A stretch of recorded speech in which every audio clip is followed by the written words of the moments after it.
যিটো বঙাইগাঁও পৌৰসভাৰ অধীনত এই অঞ্চলটো আমি জুবিন গাৰ্গ স্মৃতি ৰক্ষা সমিতিয়ে বঙাইগাঁও পৌৰসভাত আমি আবেদন জনাইছিলোঁ যে আমি এই উৎসৱটো নামকৰণ জুবিন গাৰ্গ চক হিচাপে নামকৰণ কৰিব লাগে আৰু ইয়াত আমি এটা আবেদন জনাইছিলোঁ আৰু এই আবেদন মৰ্মে তেওঁলোকে আমাৰ আবেদন ৰক্ষা কৰি তেওঁলোকে সন্মতি প্ৰকাশ কৰি আমাৰ যিটো কৰিছে আমাক এই জুবিন গাৰ্গ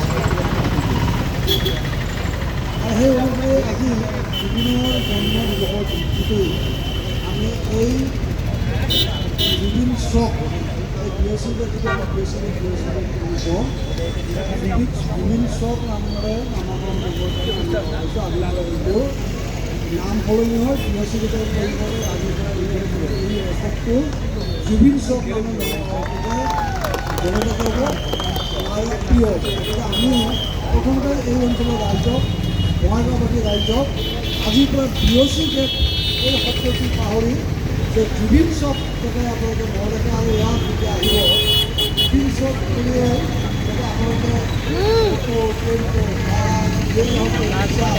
যিহেতু আপোনালোকে ভ্ৰমণ নকৰক কিয় আপোনালোকে অন্তত যে আমি জুবিন চকত যাম এই নামটো মানে পপুলাৰ কৰিবলৈ কাৰণে আপোনালোকক অনুৰোধ জনাইছোঁ আৰু এই নামটো আমি যদি চবেই যদি জুবিন চক বুলি কওঁ তেতিয়াহ'লে প্ৰকৃতাৰ্থত আমি জুবিনৰ প্ৰতি সন্মান কৰা জুবিনৰ প্ৰতি শ্ৰদ্ধা নিবেদন কৰা আৰু জুবিনক আমি বঙাইগাঁও জীয়াই ৰখাৰ ক্ষেত্ৰত সক্ষম মই এইখিনি আপোনালোকক অনুৰোধ কৰিছোঁ আৰু আমি ইয়াত আমি এটা জুবিনৰ আদৰ্শ মূৰ্তি আমি নিৰ্মাণ কৰিম আমি স্থাপন কৰিম এইটো আমি এইটো যিহেতু ৰাস্তাটো বৰকাপ্ৰাণী বিভাগৰ গতিকে আমি PWD বিভাগৰ লগত আমি যোগাযোগ কৰি ক'ত আমি তাৰমানে জুবিনৰ আদৰ্শ মূৰ্তিটো স্থাপন কৰিব পৰাকৈ আমি নিশ্চয় চাম আৰু আপোনালোকক আমি আজি আশ্বস্ত কৰিব বিচাৰিছোঁ আপোনালোকক আমি ক'ব বিচাৰিছোঁ কমিটমেণ্ট দিব বিচাৰিছোঁ যে আমি এই কামটো যিটো জুবিনৰ আদৰ্শ মূৰ্তি আমি নিৰ্মাণ কৰিবলৈ কৰিম এইটো তাৰমানে অতি কম দিনৰ ভিতৰত আমি পাৰিলে তাৰমানে অহা বিহুৰ আগতেই তাৰমানে আদৰ্শ মূৰ্তি বনালে এতিয়া যিয়ে নহওক আমি ৰঞ্জনে বনাওঁ বা কাজলেৰে বনাওঁ কিছু সময়ৰ প্ৰয়োজন হ'ব গতিকে আমি আপোনালোকক এইটো কথা দিছোঁ যে আমি এই জুবিন গাৰ্গ যিটো স্মৃতি ৰক্ষা সমিতি এই জুবিন গাৰ্গ স্মৃতি ৰক্ষা সমিতিয়ে আমি আপোনালোকক 2-3 মাহৰ ভিতৰত ইয়াত আমি আদৰ্শ মূৰ্তি এটা স্থাপন কৰি এই ক্ষেত্ৰত আপোনালোকক আমি সহযোগী প্ৰদান কৰিছোঁ আৰু আমি আশা ৰাখিছোঁ যে আপোনালোকে আমি জুবিন গাৰ্গ স্মৃতি ৰক্ষা সমিতিয়ে বঙাইগাঁৱত যি প্ৰচেষ্টা আৰম্ভ কৰিছোঁ এই প্ৰচেষ্টা আপোনালোকে বহুতেই হয়তো আমি য'ত জুবিন গাৰ্গৰ প্ৰতিমূৰ্তি আমি নিৰ্মাণ কৰি উলিয়াম সেই ঠাইলৈ সন্যাসী পাৰলৈকে বহুতেই হয়তো যোৱা নাই আপোনালোকক আমি নিমন্ত্ৰণ কৰিছোঁ আপোনালোকক আমি আবেদন জনাইছোঁ আপোনালোকে আহক ঠাইটুকুৰা চাওক কিন্তু কি পৰিৱেশ কি পৰিস্থিতি হৈছে এই কথাটো আপোনালোকে অলপ নিজে হৃদয়ংগম কৰক হৃদয়ংগম কৰিলে তাত অকল জুবিনৰ আদৰ্শ জুবিনৰ প্ৰতিমূৰ্তিয়ে নহয় তাত আমি 10-12 কোটি টকাৰ এটা প্ৰকল্প আমি প্ৰস্তুত কৰি লৈছোঁ বিভিন্ন ধৰণৰ কম্পনেণ্ট আছে তাত এম্পি থিয়েটাৰ হ'ব তাত অডিটৰিয়াম হ'ব তাত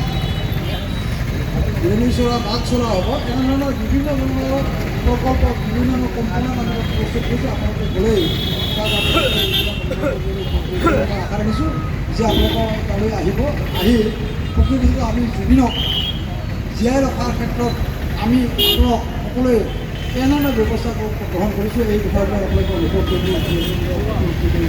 পাৰিব যিয়ে মই বিশেষ কামত কৰিব বিচৰা নাই কোনো এই ৰাইজে যিটো তেওঁলোকৰ চিন্তাধাৰা আমি ধন্যবাদ জনাইছোঁ আৰু আজিৰ পৰা আমি বিএছচি গেট এইটো পাহৰি আমি জুবিন চক বস্তুটো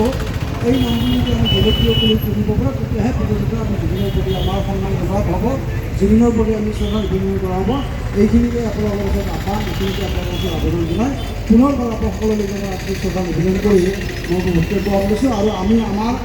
আপোনালোকে আমাক যি দায়িত্ব অৰ্পণ কৰিছে দায়িত্ব পালন কৰিবৰ কাৰণে আমি আগবাঢ়িছোঁ ধন্যবাদ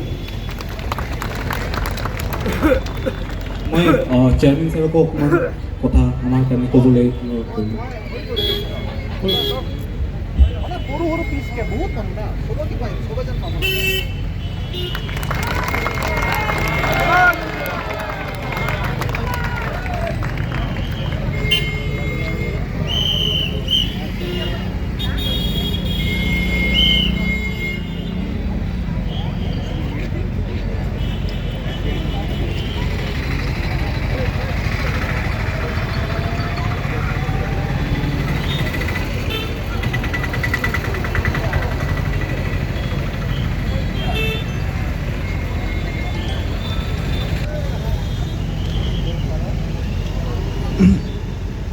আমি বাইদেউকো অনুৰোধ জনাম আমাৰ লগত এবাৰ পঢ়িব বাইদেউ।